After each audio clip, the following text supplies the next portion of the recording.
하나님과의 대화라고도 얘기를 하니까 여러분들이 다른 사람하고 대화하고 또 이야기하는 이러한 어떤 그 태도나 또 그 이야기하는 그러한 어떤 마음들이 이렇게 열려지지 않으면 그 대화하기가 쉽지 않은 것처럼 기도도 마찬가지예요. 하나님께 대해서 이렇게 우리가 마음이 열려지지 않으면 기도하기가 굉장히 쉽지는 않죠. 그래서 하나님 앞에 우리가 이렇게 기도하는 것이기 때문에 그런 건데 그래도 일단 기도를 하려고 그러면 기도의 방법은 알아야 될 거예요. 기도의 방법. 기도를 어떻게 해야 되느냐. 여러분 주일학교 때 다 배웠잖아요.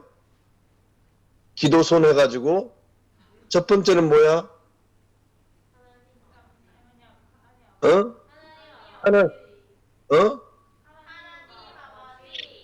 그래. 하나님의 이름을 부르는 거죠. 우리 기도의 어떤 대상이 하나님이시니까 일단 그런 구조적인 것을 먼저 우리가 알아야 되는데 첫 번째는 하나님의 이름을 부르는 거예요. 그 불러서 뭐 하겠어요? 하나님께 영광을 돌리는 거죠. 하나님께 영광. 두 번째는 뭘까?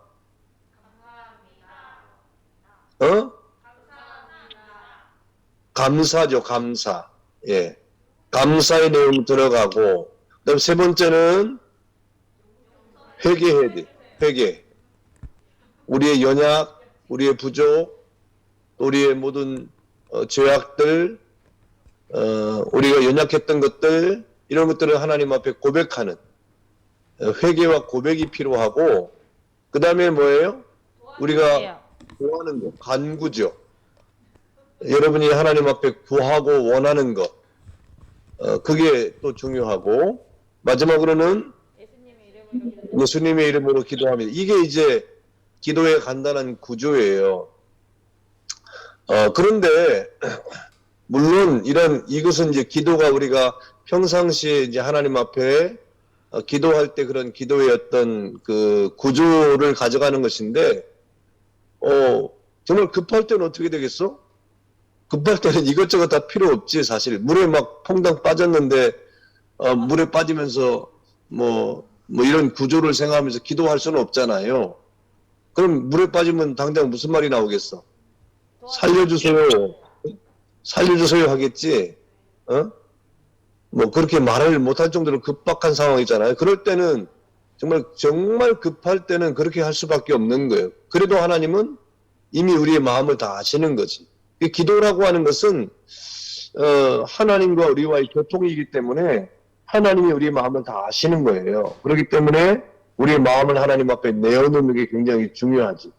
그래서 일단은 구조적으로는 하나님의 이름을 부르고 하나님께 영광을 돌리고 그 다음에 감사하고 회개하고 우리의 요구와 간구를 한 다음에 예수님의 이름으로 기도합니다라고 하는 간단한 기도의 구조가 있고, 그리고 이 기도는 우리의 마음을 내어놓는 거기 때문에 하나님 앞에 우리가 이렇게 소원하고 바라는 것들을 또 이렇게 가감없이 하나님 앞에 기도하는 거 굉장히 중요하죠. 그 공적인 기도와 개인적인 기도는 좀 달라요. 이 공적인 기도, 대표 기도하거나 또 이렇게 공적으로 기도할 때는 아까 이 구조를 따라서 기도하는 것이 제일 좋고, 개인적인 기도를 할 때는 이것이 더 이제 심화되는 거죠. 더 심화되는 것이고 더 구체적인 것이 여러분의 간구와 요구가 더 깊어지겠죠. 그런데 이제 기도를 할 때 우리가 돌을 물에 딱 던지면 뭐가 일어나? 돌을 물에 던지면 뭐가 일어나? 대답한 거지? 네, 파문이 일어나죠? 물결이 이렇게 팍 퍼져가잖아. 그것처럼 기도도 여러분 개인의 기도부터 또 가정, 이웃, 또 교회, 나라와 민족, 세계를 위해서 이렇게 점점점 동심원을 더 넓혀가면서 기도하면 기도가 중구난방이 되지 않고 이렇게 더 넓은 기도를 할 수가 있는 거죠. 더 넓은 기도. 또 깊은 기도는 내 개인을 위해서 기도할 때도 여러분 개인의 어떤 그 마음속 깊은 곳에서부터 이렇게 여러 가지 기도의 제목을 가질 때 또 깊은 기도를 할 수 있고 또 넓은 기도를 할 수가 있겠죠. 그래서 기도라고 할 때 막상 기도하려고 하면 아무것도 생각이 나지 않을 수 있지만 찬찬하게 이렇게 잠잠하게 우리 마음을 정돈하고 기도하면 어떤 그런 구조를 가지고 동심원을 그리면서 하나님 앞에 더 넓게 이렇게 기도를 하면 기도의 폭도 넓어지고 기도의 이 깊이도 더할 수가 있는 거예요. 그 다음에 기도의 시간도 시간도 굉장히 중요해요. 기도의 시간. 여러분이 기도를 요즘에 너무 바쁘고 너무 시간이 없다고 하는 이유 때문에 기도의 시간을 자주 가지지 못하고 또 기도의 어떤 순간을 딱 붙잡지 못하기 때문에 기도가 굉장히 또 어려울 수 있는데 기도 시간을 가져야 돼. 기도의 시간을. 아침이 됐든 저녁이 됐든 어떤 시간이든지 여러분이 매일매일 하나님 앞에 기도하는 시간을 가져야 돼요. 그 시간을 놓치지 않고 기도해야 또 하나님 앞에 여러분 기도가 끊이지 않고 그 영적인 호흡이니까 이 숨이 끊어지면 우리가 건강을 잃어버릴 뿐 아니라 목숨도 위험하잖아요. 기도의 끈을 놓으면 우리 영이 날마다 힘이 없어지고 또 그 기도가 계속되지 아니하면 영적으로 우리가 힘이 없어질 뿐 아니라 영적인 피폐함이 따라오기 때문에 기도의 시간도 이렇게 잘 가져가는 것이 굉장히 중요한 거예요. 그래서 기도는 여러 가지 구조도 중대하고 또 동심원을 그리면서 점점점 넓게 그리고 깊게 기도하고 그리고 기도의 시간을 반드시 가져야 된다. 그 시간을 가질 때 그 기도가 계속되면 여러분들 모르는 사이에 기도 훈련이 되어지는 거죠. 그 기도의 훈련이 되어지면 결국 기도의 훈련을 통해서 하나님 앞에 여러분이 하나님 앞에 진솔한 그런 기도를 할 수가 있는 거예요. 제일 중요한 것은 기도의 제일 중요한 것은 하나님과의 사귐이에요. 밀접한 하나님과의 관계가 있을 때 대화가 잘 되는 거예요. 근데 하나님과 이 관계가 서먹서먹하면 대화를 하는 것 같은데 대화도 잘 안 되고 이렇게 되는 거잖아요. 여러분 친구와의 관계도 마찬가지잖아. 그래서 대화가 자연스럽게 진솔한 대화가 되려고 하면 하나님과의 이 사귐, 교제가 있어야 돼. 하나님과의 교제는 기도죠, 사실. 그리고 예배와 또 말씀을 읽고 하는 그런 것들이 하나님과의 교제인데 우리 삶을 통해서 그런 교제가 잘 될 때 또 기도도 더 잘 되고 또 더 깊어지고 또 진솔한 그런 기도의 삶을 살 수가 있는 거죠. 자, 기도에 대해서 또 질문할 게 있으면 한번 질문 한번 해봅시다. 누가 한번 질문할까?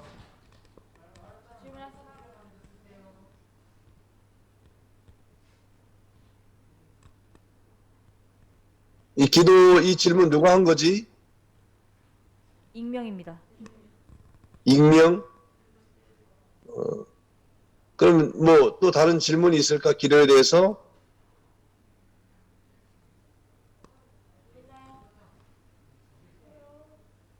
아무도 손을 안 듭니다. 아무도 손을 안 들어? 네. 응? 아무도 손을 안 들어요. 아무도 손을 안 들어요. 아무도 손을 안 들어요. 아무도 손을 안 들어? 네. 기도 시간을 정해놓고 기도하는 사람 한번 손 들어보세요. 우리가 기도라고 하는 이것에 대해서 기도를 해야 된다고 생각을 하지만 정말 기도를 생활하는 사람이 잘 없잖아요. 그래서 여러분들이 기도를 하려고 하는 마음은 있지만 잘 안 되는 경우가 있는 거지. 그러니까 중요한 것은 정말 기도하고 싶은데 기도가 안 돼요. 그런 우리 질문도 따라오겠지만 정말 기도의 시간을 여러분이 포착을 해야 돼. 정해진 시간에 나는 이 시간에 꼭 기도할 거야 하는 그 시간을 가져야 돼요.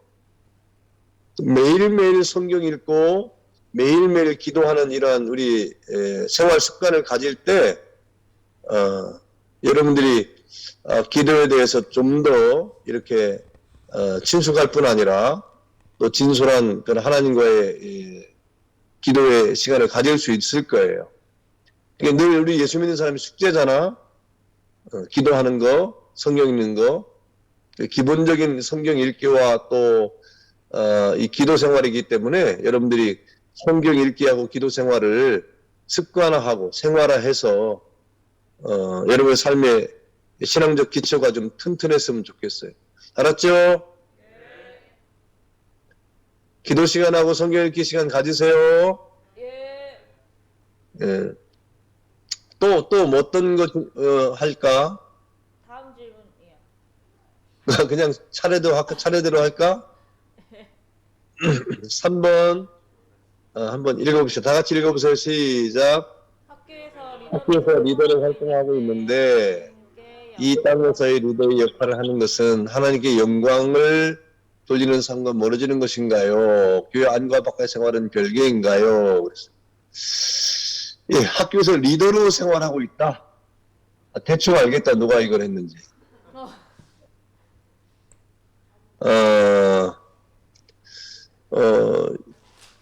학교에서 리더로 활동하고 있는데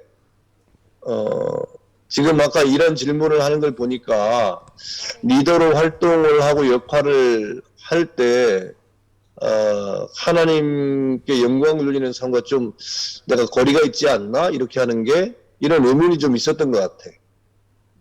그래서 교회 안에서의 생활하고 교회 밖에서의 생활하고 별개인가요? 이런 어떤 의문을 가지고 질문을 한 것 같은데 이렇게 생각할 수 있는 것이 참 감사한 거죠. 예. 내가 신앙생활을 하고 있고 또 믿음의 삶을 살고 있는데 내가 정말 이렇게 하는 게 맞나 하는 그런 생각을 갖고 있는 것 같은데 그런 생각을 하는 것 자체가 참 감사할 일입니다. 우선 리더로 활동하는 건 굉장히 좋은 거죠. 사실 우리 예수 믿는 사람들은 이 세상 속에서 다 리더예요. 여러분들이 리더라고 하는 것은 꼭 어떤 직책을 맡아서만이 아니라 이 세상 속에서 우리 그리스도인들은 세상을 하나님께서 그랬잖아요. 창세기에 사람을 지으시고 만물을 창조하시면서 모든 만물을 다스리고 땅에 충만하고 정복하고 뭐 그랬잖아요. 이게 바로 예수 믿는 사람에게 주어진 문화 명령이죠. 그래서 우리가 어떤 직책을 갖는 것도 중대하고 또 어떤 책임을 갖는 것도 중대한데 어떤 것이든지 간에 우리 예수 믿는 사람들은 다 리더예요. 리더라고 하는 말이 꼭 어떤 우두머리가 되라 하는 것은 아닙니다. 그럴 수도 있고 아닐 수도 있어요. 그럼에도 불구하고 우리 그리스도인들은 예수 믿는 사람들은 어떤 형태로든지 다 우리는 세상 속에서 리더로 살아가는 사람이 틀림이 없는 거죠.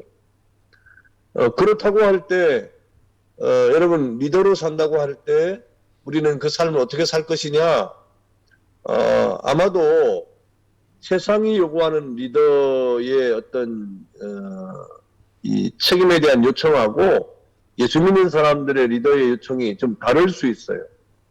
다를 수가 있어요. 예를 들면 이번에 선거를 했잖아요.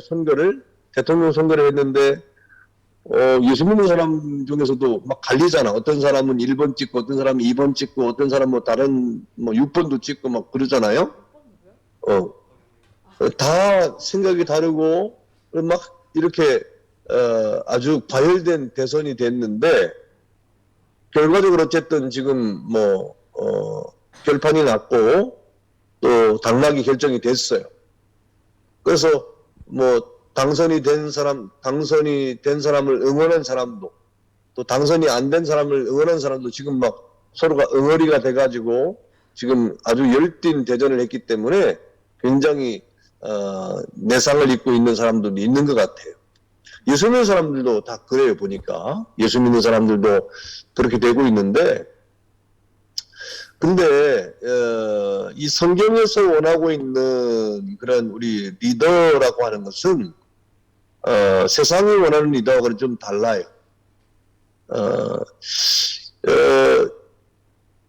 예수님께서 마지막에 겟세마네 동산에서 기도하실 때 잡혀가셨잖아요. 잡혀갈 때 거기에 칼을 가지고 있는 사람이 누구였어? 칼? 칼을 가지고 있던 사람, 예수님의 제자 가운데. 네, 어? 베드로가 칼을 가지고 있었잖아요. 네. 예수님이 잡혀갈 때 칼을 가지고 어떻게 했어요? 죽이려고. 제사장의 종의 귀를 잘라버렸잖아. 그 제사장의 종의 이름이 말고잖아요. 말고의 귀를 잘랐어요.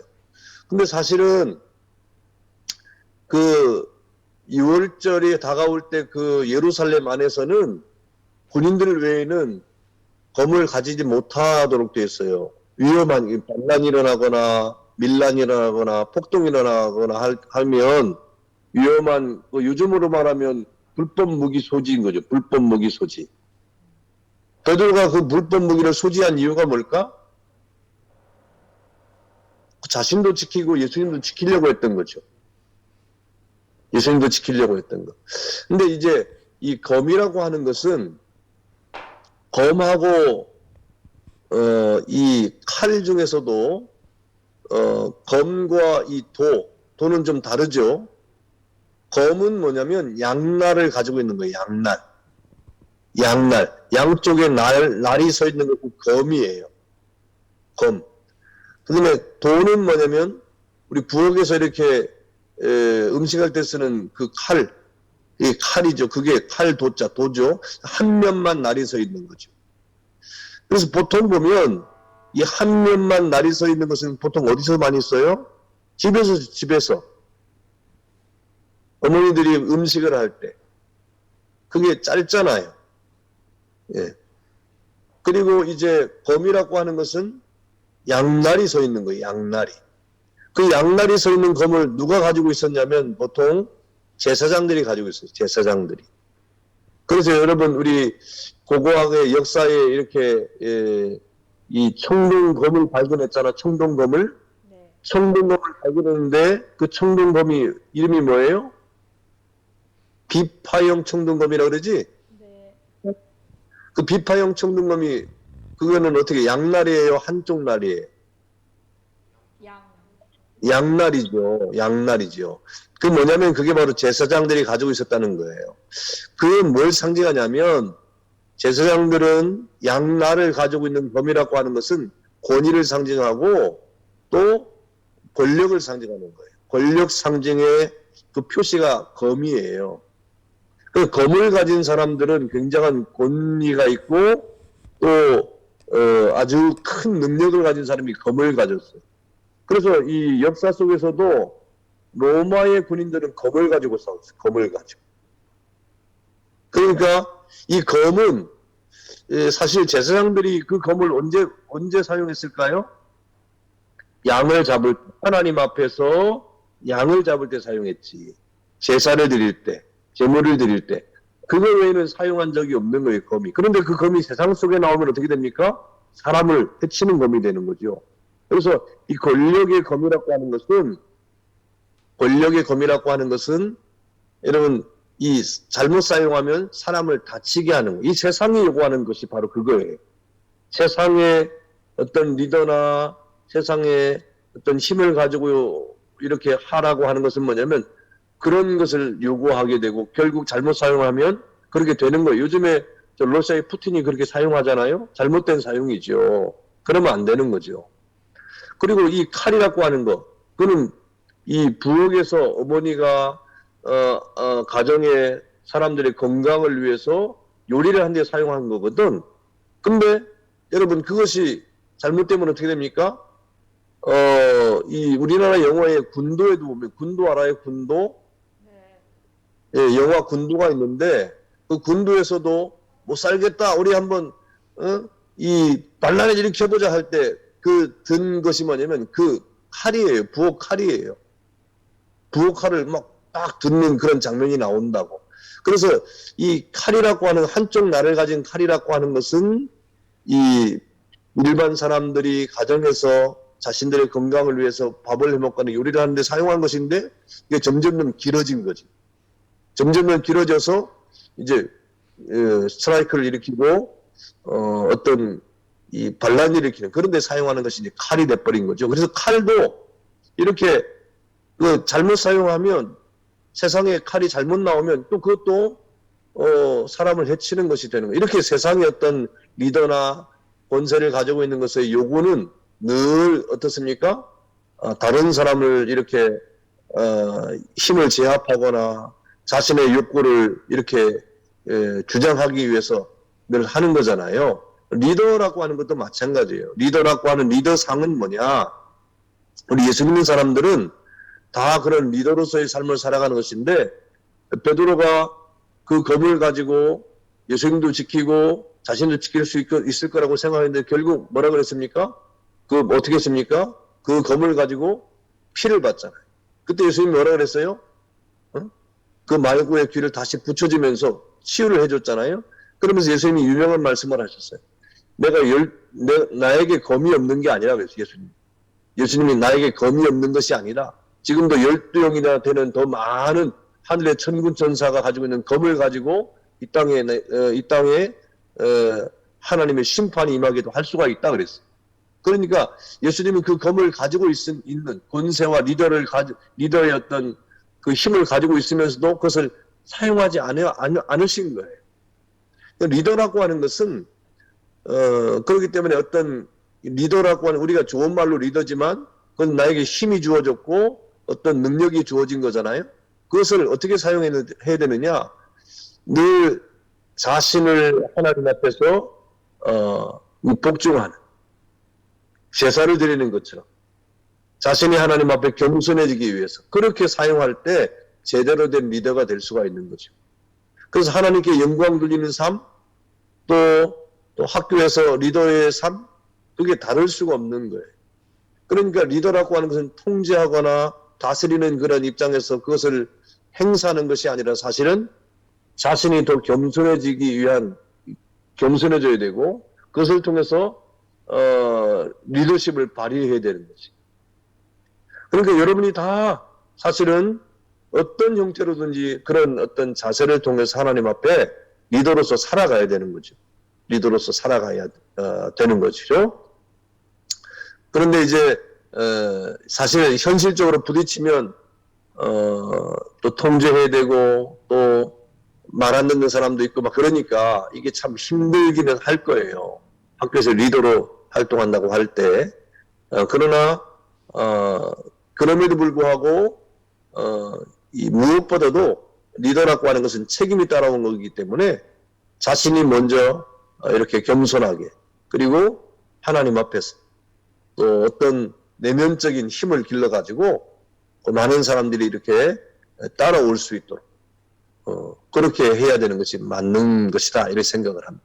그래서 리더로서의 어떤 활동을 할 때 책임감이 분명히 따라오는데 현실적으로 어려움이 있을 수 있으나 그걸 잘 이렇게 소화를 해서 자기 스스로를 더 이렇게 하나님 앞에서 이 리더로서의 어떤 인격을 소용하고 그리고 자신을 더 겸손하게 하면서 사람들이 그 리더를 따라올 수 있도록 그렇게 하는 것이 좋은 거죠. 예. 그래서 교회 안과 밖의 생활은 결코 별개일 수가 없는 겁니다.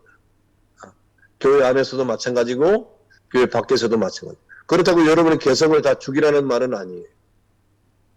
여러분이 하나님 앞에 고유한 개성을 다 받았는데 그것을 충분히 활용하고 충분히 나타내야 되는데 거기에 중심적으로 여러분 자신이 하나님 앞에 겸손하게 또 하나님 앞에서 그 자신을 인격적으로 다듬어가는 것이 굉장히 중요하다. 우리에게 주신 이 검이라고 하는 리더라고 하는 또 여러분이 개별적으로 받은 모든 것들은 다른 사람을 이렇게 억압하거나 그런 데 사용하는 것이 아니라 자기 스스로를 하나님 앞에 다듬는 데 사용해야 된다는 것이죠. 스스로를 다듬는데 그렇게 이해를 했으면 좋겠다 생각합니다. 자, 요 3번의 관계에서 또 다른 질문이 있을까요?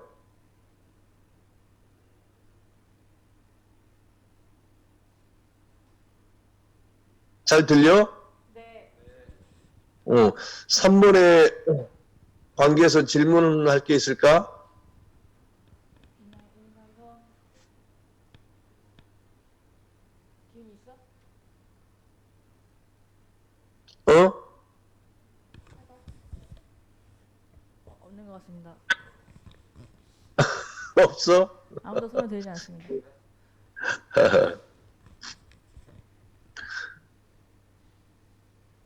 그 질문을 한번 해보자. 저기 누가 해볼까?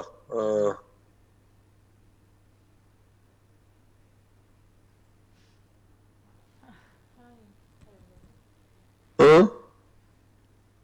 질문이야? 어.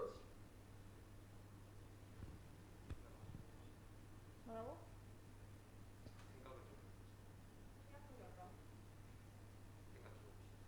생각해 보겠대요.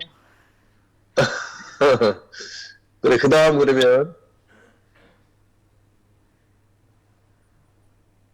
자, 그 다음 4번. 형제를 형제를 사랑할 건이 질문 아니야 이거? 그래. 건이가 질문한 거야? 아니요 몰라요 익명이에요. 4번에 형제를 사랑하려 했는데 모든 친구와 사이좋게 지내기만 해야 되나? 불편한 사람은 어떻게 대해야 되나요? 불화가 생겼을 때 어떻게? 지인과 불화가 생기면 어떻게 대처하면 좋을까요? 그래서 참 어렵네요. 어려운 질문이죠. 예. 네. 그럼 불편한 사람 있어요, 없어요? 있죠? 있죠? 불편한 사람이 많아요, 적어요? 적죠? 많진 않아. 어, 어, 이 사람이 살다 보면 사람은 감정이 있기 때문에 감정적으로 이렇게 불편한 그런 관계가 있을 수 있죠. 있을 수 있고 또 나는 저 사람하고 안 맞아 뭐 이런 경우도 있고 뭐 그런 게 있죠. 없을 수는 없죠. 그래서 또 가까운 친구 사이에도 불화가 생기고 또 뭐 다툴 수도 있고 그렇잖아요. 그럼 어떻게 해야 할까? 여러분은 어떻게 해요? 한번 이야기 한번 들어볼까? 정훈이는 어떻게 해? 정훈이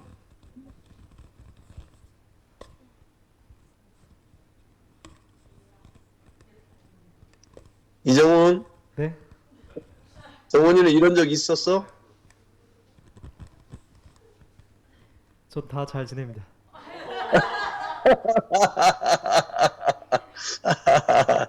불편한 사람이 없네. 잘 지내? 또 그러면 누구 있어? 민경이. 민경아? 네. 민경이는 저런 경우가 있어? 민지랑요? 민지하고야 뭐 그거는 뭐 팔로 물베기 같은 거니까 그런 거는 뭐 그런 건 뭐 별로 크게 중요한 건 아니지. 뭐 민지랑 뭐 그런다고 해서 뭐 집에 같이 안 사는 것도 아니고 뭐. 또 그러면 또 누가 있을까? 기훈이는 어때? 이런 일이 있었어? 네, 있었어요. 있었어? 네. 그래서 어떻게 풀었어? 오해를 풀었죠.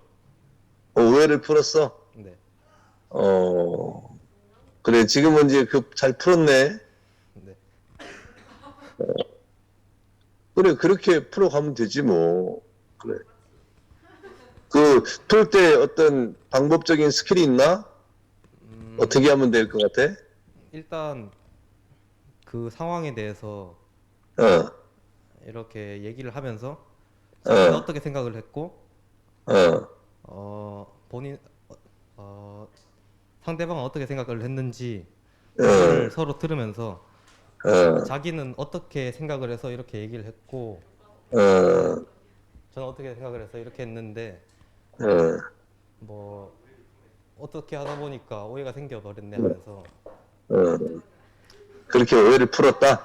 네, 진솔한 대화를 통해서, 어? 진솔한 대화를 통해서 오해를 풀었다. 네. 그래. 잘했네. 박수 주세요. 잘했어요. 어, 박수. 건이는, 예, 예, 건이는 이런 적이 있나? 있어요. 그래. 그래, 어떻게 풀었어? 아니요. 안 풀었어? 아니, 뭐지? 그냥 반에 좀 불편한 친구가 있었는데 어, 계속 너무 친한 척 들이대길래 어, 그 친구가 갑자기 말 걸면은 어, 바쁜 척 해가지고 이제 도망을 어. 가거나 피하고, 예, 예. 지금껏 피해? 네. 아니, 그 친구가 좀 풀어보려고 하는데 왜 피해? 풀어올려 하는 게 아니라 어, 그냥 좀 부담스러운데 계속 그 연락이 계속 와가지고 왜 그런지 모르겠는데 아니야 그 예, 남자는 이상한 애가 아니 그래가지고 이제 한 번씩 어. 이제 일십도 해주고 일십도 해주고, 읽고 안 예, 읽었다 이 말이지. 읽고 이제 대답 안 했다 이 예, 말이지. 예, 어, 그래서 그 풀 생각이 없네? 네.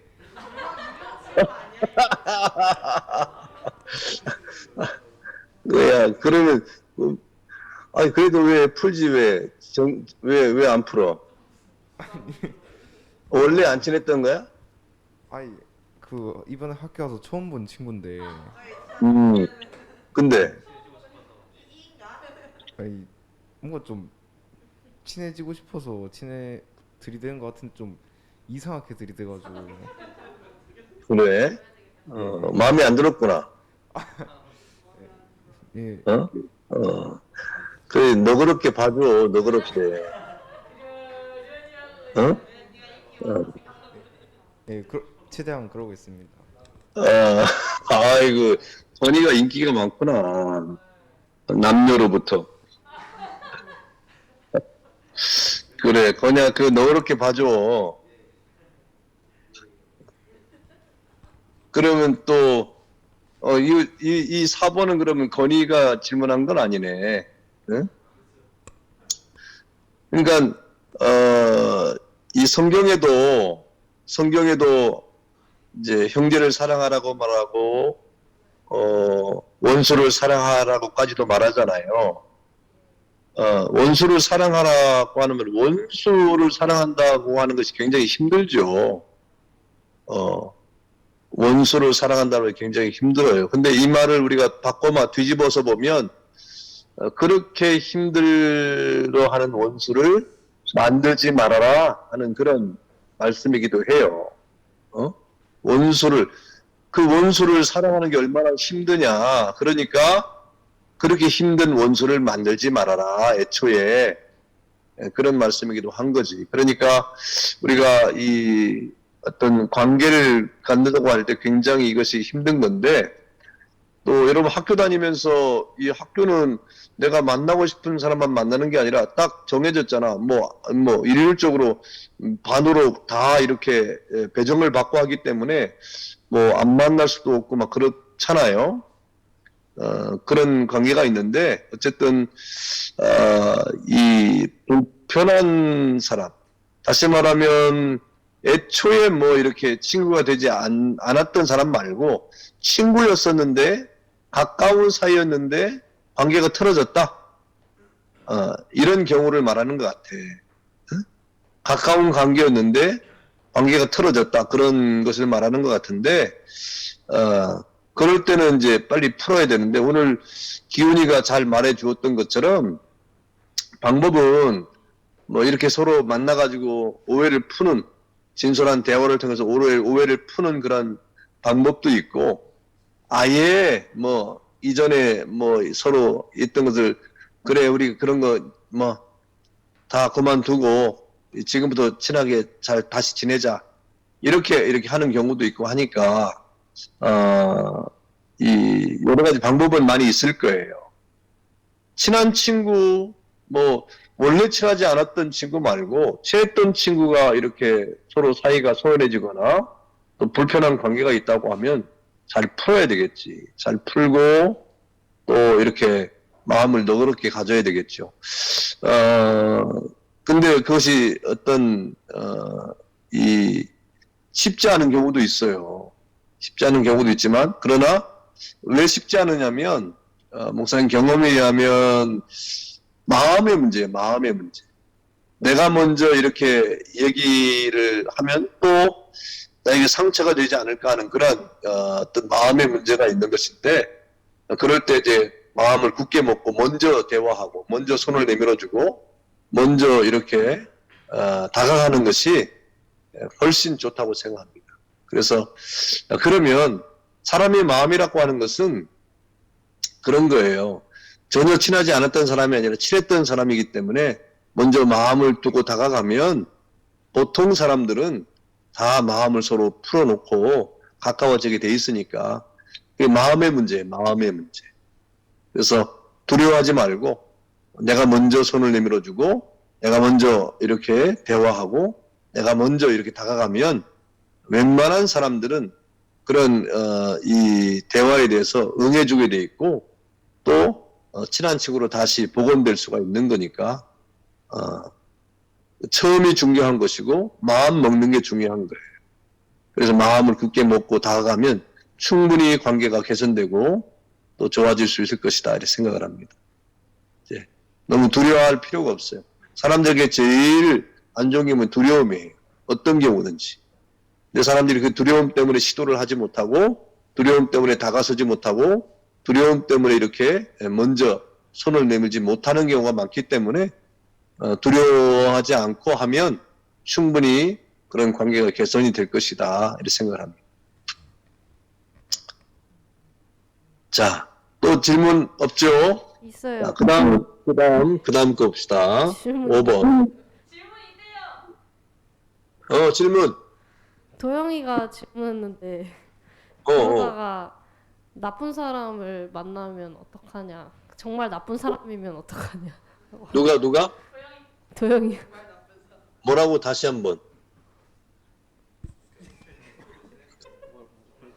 뭐라고 그러는 거야? 먼저 다가가다가 혹시나 그 사람이 진짜 나쁜 사람이면 어떻게 해야 될까요? 그러니까 누구든지 먼저 다가갔다가 이제 그 사람이 혹시나 정말 나쁜 사람이라면 어떻게 해야 될까요, 목사님? 아니 지금 저 문제에서는 본래 친했던 사람인데 좀 멀어졌다 이런 내용 아닌가? 그 내용은 맞는데 혹시나 어. 그렇게 만약에 다른 사람한테 막 형제를 사랑하려고 해서 먼저 다가가거나 이렇게 했는데 좀 나쁜 사람이고 나 그런 거 아니 근데 이 형제를 사랑하라고 하는 말이 뭐 이걸 잘못 오해해가지고 그래 나는 예수님께서도 말했잖아요. 사람들에게 복음을 전하라고 예수님께서 말씀하셨 그래 난 지금부터 복음을 전해야지 하면서 뭐 깡패 소굴에 가서 막 복음을 전하고 뭐 그런 어떤 이 어둠에 있는 사람들에서는 복음을 이런 뭐 마음을 가지고 막 이렇게 당할 그런 말이 아니고 여기서 말하는 것은 뭐냐면 형제를 사랑하라고 했는데 딱 막상 가서 보니까 그 사람이 나쁜 사람이면 어떻게 되느냐 여러분이 만날 수 있는 그 대상들이 다 같은 또래 친구들 아닌가? 예를 들면 학교 친구들, 또 직장의 친구들, 그런 친구들이잖아요. 물론 그 가운데서도 정말 아주 나쁜 친구들이 있겠지만, 그런 친구들한테 뭐 형제 사랑을 나타내고 이렇게 하라는 말은 아니고, 보편적으로 우리가 만날 수 있는 그런 사람들을 두고 하는 말이고, 도영이가 지금 하는 말은 어떤 거예요? 학교에 뭐 예를 들면 친구한테 다가갔는데 그 친구가 나쁜 친구 하면 어떠냐 이 말인가? 그 말인 건가? 네. 학교에 있는 친구인데 막상 다가갔는데 그 친구 나쁜 친구면 어떻게 되느냐? 여기서 나쁜 친구라는 말은 뭐야? 일탈을 하는 사람을 말하는 건가? 어떤 뭐 학생 신분에서 벗어난 생활을 하는 사람을 말하는 건가? 그냥 뭐 그런 뭐 좀 나쁘다고 할 수도 있고 아니면 좀 이상하다고. 그러니까 학생 신분으로서 일탈을 하는 그런 친구들을 말하는 것 같은데, 네, 뭐 그럴 수도 있고 어울리기 좀 힘든. 그렇겠지. 근데 이제, 모든 친구와 그렇게 사이좋게 지내라는 말은 아니죠. 형제를 사랑하라는 말은, 우리가 제우선은 교회 안에, 형제라고 하는 것은, 여러분, 가정의 형제는 형제 자매잖아요. 좀 더 넓혀서 말하면 교회는 교회 안에서 형제 자매잖아요. 일단 그것을 최우선으로 해야 됩니다. 그걸 최우선으로 하고, 그리고 더 나아가서 우리가 복음을 전함에 있어서 만나는 사람들, 그런 사람들을 우리가 대상으로 하고, 모든 사람을 이렇게 뭐 사랑하라고 하는 말은 이게 이제 뭐 이 호혜 정신을 가지고 모든 세계 인류를 그런 어떤 큰 의미로 여러분 생각하지 않았으면 좋겠고, 이 학교에서도 뭐 우리가 구분을 둘 필요는 없지만 그래도 여러분이 학교의 생활에 있어서 다가가기 힘든 그런 친구들이 있을 거예요. 그런 친구들은 뭐 사실 여러분 그 또래에서 정말 다가가기 힘든 친구들은 힘들지. 다가가기 힘들겠죠. 모든 그 사람을 다 사랑할 수 있는 여러분의 여력이 안 될 겁니다. 여러분이 모든 사람을 다 사랑할 수 있는 여력은 그런 여력은 없잖아요. 예수님밖에 없어요. 우리에게는 한계가 있기 때문에 예수님의 사랑을 가지고 다 이렇게 하려고 하지만 그런 한계를 늘 가지고 있는 거죠. 그래서 먼저 우리 가정의 형제 자매들 그리고 교회 안에서의 형제 자매들 그리고 우리 만나는 학교에서의 친구들 그 가운데서도 정말 너무 힘들면 여러분이 감당할 수 없는 사랑을 할 수는 없잖아요. 여러분이 감당할 수 있는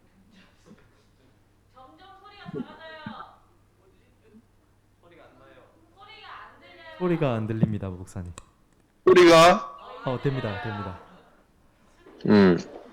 그래서 여러분이 이 모든 세상 사람들을 다 사랑할 수 있는 역량은 안 돼요.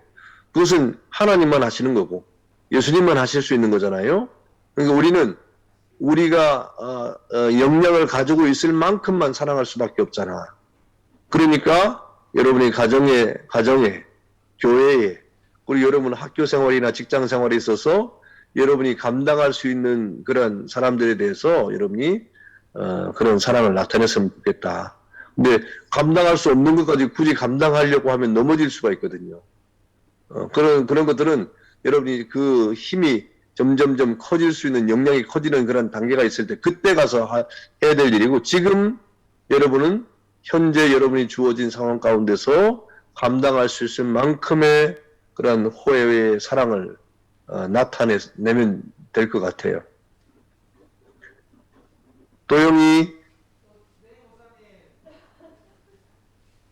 도영? 네,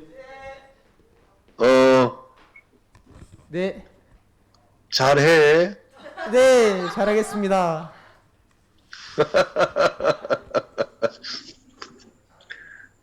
또, 자, 5번 해보자, 5번.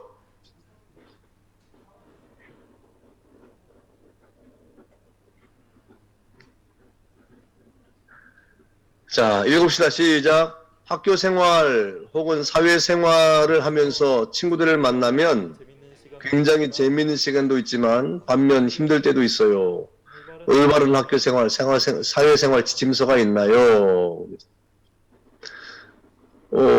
이 학교 생활과 이 사회 생활의 지침서가 있죠. 뭘까요? 성경이죠. 성경이 우리의 삶의 지침서잖아요. 성경은 우리의 생활과 삶의 유일무이한 법칙이니까 이 성경대로 우리가 살아가면 되는데 왜 힘들 때가 있느냐? 왜 힘들까요? 여기서 힘든다는 말은 뭐 육체적으로 힘든 걸 말하는 건지 아니면 영적으로 힘든 말을 하는 건지 잘 모르겠는데 두 개 다일 수가 있어요. 두 개 다일 수가 있어요. 그렇기 때문에 그 기준이 굉장히 중요해. 모든 삶에는 학교 생활을 하든지 사회 생활을 하든지 기준이 굉장히 중요해요. 내가 이렇게 하겠다고 하는 기준을 분명히 세워야 되는데, 그래서 성경에서도 말하잖아요. 우리에게는 분명한 기준이 따라와야 되는데 너희는 먼저 그 나라와 그 의를 구하라 이렇게 말하잖아요. 그러니까 우리가 생활하는 데 있어서 최우선 추구를 하는 삶. 그러니까 모든 사람들이 여러분을 생각할 때 저 친구는 저게 우선이야. 이런 것들이 딱 이렇게 명장화되면 굉장히 여러분이 이 친구들과의 사귐에 있어서도 이런 어떤 관계를 가짐에 있어서도 굉장히 좋죠. 예를 들면 민경이가 지금 토요일 날 내려오잖아. 민경이 그치? 민경이가 토요일 날 내려오잖아. 그러면 이제 저 세종대가 학교를 다니는데 토요일 날 이제 친구들과 만날 기회도 생기고 또 뭐 학교 생활 하다 보면 MT도 있을 거고 뭐 등등 여러 가지가 있을 거 아니야? 그런데 이 민경이는 우선순위를 딱 정한 거지. 응? 기준을 정한 기준을. 자기의 이 삶의 기준을 정한 거예요. 그 삶의 기준을 정할 때 자기 마음대로 정하지 않고 우리가 생활 이 원리를 따라서 우리 생활 원리가 뭐야? 하나님 중심, 성경 중심, 교회 중심이라고 하는 원리가 있잖아요. 그 우리의 생활 원리로 한다 그랬으니까 그런 생활 원리를 따라서 우리 삶의 기준을 딱 정하는데 그 기준이 나만 정한 게 아니라 사실은 다른 사람에게도 그 기준이 정해진 거예요. 그래서 나는 그 기준을 따라 행하는데 그 기준을 따라 행할 때 다른 사람이 쳐다볼 때 쟤는 토요일 날 대구에 가. 그러면 그 대구에 간다고 하는 기준을 나만 하는 것 같지만 사실은 다른 사람도 그 기준에 맞추게 돼 있는 거예요. 그래서 민경이는 토요일 날 대구에 내려가니까 민경이를 만나거나 뭘 하려 그러면 그 전에 하든지 주중에 하든지 뭐 그래야 돼. 이런 기준이 또 설정이 되는 거지. 근데 이제 기준이 사라지면 이때 이런 때는 이렇게 하고 저런 때는 저렇게 하면 굉장히 복잡해져요. 경우의 수가 너무너무 많아지는 거야. 그러면 삶이 힘들어지고 복잡해지고 또 내가 이렇게 이럴 때는 이렇게 하고 저런 때는 저렇게 했기 때문에 기준이 흔들렸기 때문에 다른 사람들이 오해를 할 수가 있어요. 왜 이때는 안 하냐? 왜 저럴 때는 왜 내 말을 안 들어주냐? 그럴 수 있단 말이죠. 그러나 분명한 기준을 가지고 있으면 쟤는 이런 기준을 가지고 생활하는 애기 때문에 내가 어떤 부탁을 하거나 할 때도 그때는 내가 이렇게 대구에 내려가야 돼. 이렇게 되면 쟤는 참 대구에 내려가지. 오해를 하지 않고 굉장히 여러분의 삶도 심플해지고 관계도 굉장히 정돈이 되는 거예요. 정돈이 되는 거예요. 그래서 우리가 어떤 친구와 사이좋게 지낸다고 하는 이 사이, 이 비투이라고 하는 사이라고 하는 것은 원래는 이 사이라고 하는 것은 언약적 개념이에요. 언약적 개념이 사이예요. 무슨 말이냐면 하나님께서 이스라엘 백성 가운데 아브라함도 마찬가지고 이삭도 마찬가지고 언약을 맺을 때 하나님이 언약을 하시잖아요. 언약을 할 때 반드시 그 언약에 대한 제물이 따라왔는데 그때 어떻게 했냐면 하나님이 아브라함에게 비둘기를 쪼개라 이 말이에요. 반으로 갈라라 이 말입니다. 반으로 가르면서 하나님이 그 횃불로 그 가운데를 지나갔다 그랬어요. 근데 여러분 비둘기나 아니면 양이나 이렇게 반으로 딱 갈라서 딱 이렇게 놓으면은 거기 뭐가 흘러요? 뭐가 흘러요? 피가 흐르죠. 피가 흐르잖아요. 근데 피가 흐르는데 그 사이를 지나간다는 말은 뭐예요? 서로 이 양과 양 사이, 비둘기와 비둘기 사이에 그 중간을 지나간다는 건데 그 말은 무슨 말이냐면 우리 둘 사이는 언약 관계가 되었다. 이런 언약 관계가 있는데 이런 약속의 관계가 있는데 약속이 깨지면 어떻게 된다는 말입니까? 이 약속을 어기면 이렇게 양이 피를 흘린 것처럼 비둘기가 피를 흘린 것처럼 우리도 피를 흘린다. 전쟁이라 이 말이에요. 하나님께서도 그렇게 말씀하신 거예요. 아브라함에게 내가 너와 약속하겠다. 나는 너의 하나님이 되고 너는 내 백성이 된다. 우리 이런 언약을 세우자 하고 횃불 언약을 세우고 그 사이를 지나가시면서 하시는 것은 뭐냐면 생명의 언약이라는 거죠. 그래서 이 사이라고 하는 이 비투이라는 것은 그런 언약 관계, 약속 관계라는 거예요. 친구와 사이좋게 지낸다는 말은 그냥 무분별하게 아무 어떤 언약, 특별한 약속이 아니어도 무분별하게 이것도 아니고 저것도 아니고 지내는 것이 사이좋은 것이 아니라 사실은 분명한 우리가 계약서를 쓰거나 이렇게 무슨 도장을 찍어서 약속하는 것이 아니더라도 여러분의 삶의 기준에 대한 분명한 가치를 가지고 관계를 맺을 때 그 사이가 좋은 사이가 될 수 있는 거예요. 그 분명한 사이, 좋은 사이. 그래서 서로를 배려해주고, 그 친구의 시간을 배려해주고. 왜냐면 그런 어떤 그 사이의 어떤 암묵적인 약속이고 언약이기 때문에 그런 것들을 이렇게 서로가 인정해주고 또 알아주는 그런 사이가 더 좋은 사이가 되는 것이지 아무 이렇게 약속이나 그런 서로 어떤 관계성도 없이 무조건 이렇게 가까이 있는 것이 좋은 것이냐? 그렇지는 않아요. 예. 그래서 우리가 이 학교 생활이나 사회 생활을 할 때 이 생활의 어떤 지침이라고 하는 것은 분명한 기준이 있어야 되는 것이고 그 기준을 따라서 우리가 행동하면 여러분 자신도 그 기준을 따라 행하는 것이지만 다른 사람도 여러분의 기준을 따라서 움직여 줄 수 있는 거죠. 그러면 굉장히 심플한 삶을 살 수가 있고 정돈된 삶을 살 수가 있는 거예요. 서로 오해도 많이 하지 않고 그런 어떤 이 굉장히 중요한 우리의 어떤 삶의 지침이 필요한 그 성경이고 우리가 생활 원리로 다짐하고 있는 고백하고 있는 하나님 중심, 성경 중심, 교회 중심의 삶을 살아가면 그런 분명한 기준이 되어서 사람들에게도 오해가 덜 생기는 영적으로도 육적으로도 힘들지 않고 피곤하지 않는 그런 것을 할 수가 있는 거죠. 이해가 됩니까? 학교 생활과 사회 생활의 피곤함, 힘든 거, 여기에 대해서도 질문 한번 해볼까?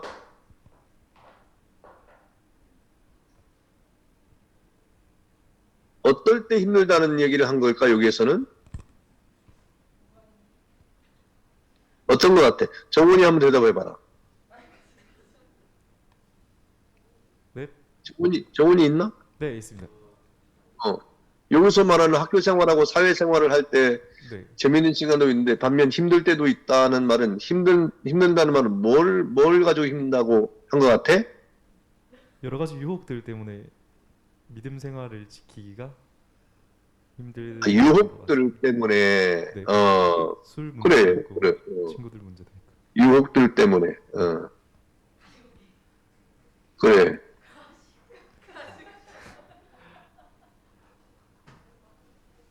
너는 힘든 건 없지? 네, 없습니다. 잘하고 있습니다. 자 그러면 유미가 한번 대답해. 유미는 뭐 힘들 때가 있나? 아니요. 유미도 뭐 분명한 지침이 있으니까 힘들지는 않지 뭐 그지? 아, 네. 그러면은 경민이는 뭐 힘든 게 있어? 저희 원장님 때문에. 원장님 때문이라고 하면 4번의 이야기인데 형제 사랑에 대한 얘기를 한 건데 뭐 어쨌든 잘 이해를 하고 네가 거기 붙어 있는 난 잘 이해를 해야 되겠지 뭐. 네. 그 외에는 힘든 건 없고. 네. 그래. 지침을 따라서 우리가 어떤 자기 기준을 잘 삼으면 여러분들이 그 삶의 기준을 잘 잡고 있으면 사실 몸이 힘든 것이나 영적으로 힘든 것이나 여러 유혹도 충분히 이겨나갈 수 있으니까 기준을 잘 삼고 하나님 말씀을 잘 기준 삼아서 우리 SMC 강령 여러분 또 우리 생활 원리를 따라서 고백하는 것처럼 하나님 중심으로 또 성경 중심으로 교회 중심으로 이렇게 여러분의 생활을 하고 하면 충분히 모든 것을 잘 이기고 갈 수 있을 거예요. 자, 그 다음에 다 하자. 뭐 7, 8, 많이 남았네. 6번. 한번 할까? 다음 기회, 오케이, 5번까지 하고 다음 기회 또 하자. 네, 알겠습니다. 5번까지 하고 감사합니다. 자, 한번 기도하겠습니다. 하나님 감사합니다. 오늘 또 우리 삶 속에서 있을 만한 여러 가지 하겠습니다. 은혜를 도와서 우리 모든 호폴라 친구들이 우리 학교에서 또 사회생활을 할 때 하나님 말씀을 중심하고 믿음으로 이 땅을 살아가도록 주님 도우시고 또 하나님 말씀을 가까이 하게 하시되 성경을 또 우리의 가슴에 잘 새기고 또 우리가 하나님 앞에 기도의 삶을 통해서 하나님 앞에 신앙의 성숙한 삶을 살아가도록 은혜를 베풀어 주옵소서. 감사하고 예수님의 이름으로 기도하옵나이다. 아멘. 땡큐. 감사합니다.